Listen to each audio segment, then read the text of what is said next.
We are Onyx Imaging.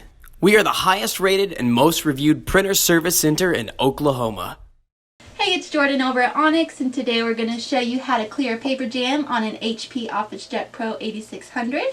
So first you're just going to check right in here. If there is a paper jam here, you would just be able to see it right there. So you're just going to pull with both hands and gently straight out.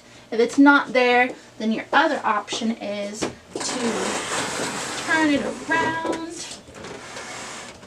And there's these two little notches on the side. You're just going to squeeze those in and pull it right out. Set that off to the side. You should be able to see the paper right here. Just grab with both hands and gently pull straight out. Put this back in.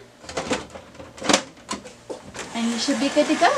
If you guys are having more issues jamming, then you might need a service and just give us a call. Otherwise, you guys have a great rest of your day. Thank you for watching. If you're interested in how you can receive free labor on all of your service calls, as well as how to qualify for free printer upgrades, contact us today. We are here for all of your printer and office supply needs.